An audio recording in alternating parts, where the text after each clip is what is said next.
I give up on the Big 12, man. Is Iowa State the best team in the conference? I don't know. They could be. They haven't lost a football game yet. Neither is BYU. Cougars feel like they're destined to lose a game at some point. Wait, so does Iowa State. Hey, Colorado's really good. You see what they did to Arizona? Well, some of us didn't think Arizona was good before the year. Some of us also thought Utah would be good, but Utah doesn't have a healthy quarterback. Now they don't have an offensive coordinator either. They found a way to lose to TCU at home. That's not a place that they normally lose, but alas, they did. Kansas State, by the way, looks really good. They're 6-1. They went to West Virginia and steamrolled the Mountaineers by the tune of 45-18. Kansas won, whoop-de-doo. Cincinnati is 5-2 and 3-1 in conference play. Texas Tech flopped. I mean flopped against Baylor at home. You want the biggest outright loser in the Big 12 this week? That's Texas Tech down in Lubbock. Iowa State gets a lean win here because they pulled it out, and that's all it's going to take in this conference. But I am legitimately at my wit's end trying to figure out what's going to happen in this league every week. An 0-3 team had a 3-0 team on the ropes, Oklahoma State and BYU. And a 1-2 team had a 3-0 team on the ropes, and they got it done. And Arizona was kind of a trendy pick before the year. Here's the thing. There were so many teams in the Big 12 I was very right on. Arizona State, not going to finish in last. Better than you think. Colorado, much improved football team from a season ago. Texas Tech, very solid. Arizona, not a Big 12 title contender. And then there are a bunch of teams that I was really right. Oklahoma State also falls in that category. Then there are a bunch of teams I was really wrong on. Utah's going to win the Big 12. No, they're not. Cam Rising's made of glass, might come back for an 8th year. I don't even know what to make of that situation. They got a new offensive coordinator. Why? Because their offense is a disaster area. Utah cannot score the football. They give up 13 points at home. You needed 2 touchdowns and 2 extra points to win the game.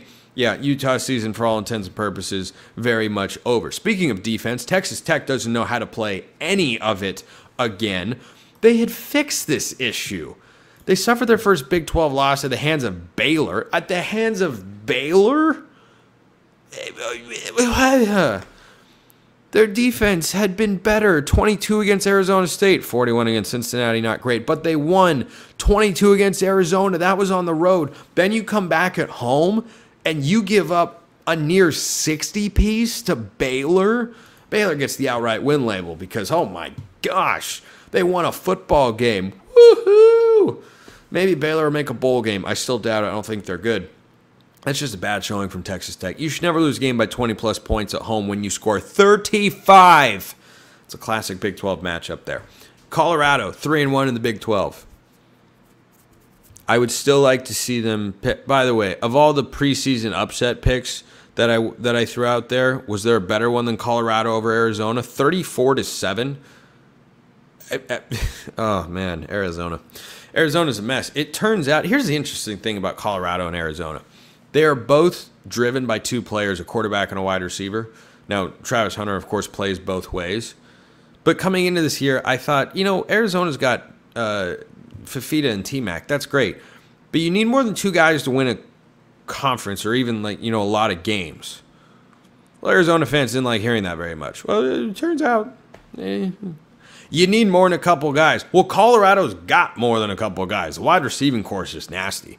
And even when Shedeur Sanders was making mistakes, Arizona couldn't capitalize. And I remember a very specific video that I did many weeks ago. It was after, I think, the North Dakota State game for Colorado. The classic trap game. Oh, upset special. And I was like, no, they're not losing the football game. There was a fluky play that made it closer than it was. Colorado was a better team. And everyone flipped on Colorado. Well, it's an FCS team, blah, blah, blah, blah, blah. And I was like, well, you guys were telling me it was an upset potential beforehand. You don't get to have your cake and eat it too. My take after the game was, yeah, this is a better Colorado team than last year. They look improved. They don't look great. Saw that against Nebraska, but they look improved. And I got pushback on that. And I was like, are we watching the same game? People were wondering if I was watching the same game. Tell me. Do you think last year's Colorado team goes on the road and gives up 7 points to Arizona? Maybe Arizona scores more with Jed Fish as the play caller instead of what the Wildcats have got rolling in the offensive staff room this year. But I'm just saying 34-7. That's the second time in the last 3 weeks that Colorado's gone on the road and blown somebody out. You can hate Colorado all you want. You can love Colorado all you want.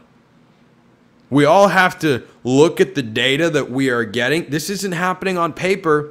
This is happening in real time. We have to be able to look at the data and say, Colorado's a pretty good team. Are they a great team? No. They have not convinced me they are a great team, that they're a Big 12 title contender. If you ask me to do Big 12 power rankings of who I think is the best team, Colorado's probably fourth. Gosh, TCU should be so much higher, but they just haven't been able to figure it out this year. But Colorado's probably fourth. I'd put the teams in front of them. They're ahead of them in the Big 12 standings. Why? Because they've been more impressive this year. They have been more impressive, but Colorado has not been unimpressive. At this point in the year, I thought Colorado would have 4 wins. They've got 5. They play Cincinnati at home this week. Now, speaking of teams I was wrong on in the Big 12, Scott Satterfield and company playing some pretty good football. You look up, and they're 3-1. But here's the... Just for those listening on podcasts, and I don't have a graphic to put up on YouTube, so I guess you'll get the same experience here. The conference standings go like this. BYU 4-0, Iowa State 4-0, Kansas State 3-1, Texas Tech 3-1, so they're not technically out of it. That's just such a bad loss to Baylor of all teams, but not going to kill you in a head-to-head with any of the other conference title contenders because Baylor isn't that. Colorado 3-1. That's 1, 2, 3, 4, 5. Oh, look at that. 6 teams that could get to the conference championship game. You have a trio of teams at 2-2, ASU, TCU, and West Virginia. I don't think I trust any of those teams to push towards the top. And somehow Oklahoma State is on the bottom. Didn't think they'd be great. Well, didn't pick them to be last place either. You've got 6 teams. 6 teams that can go win the conference championship right now. What other conference can say that? The ACC can't say that.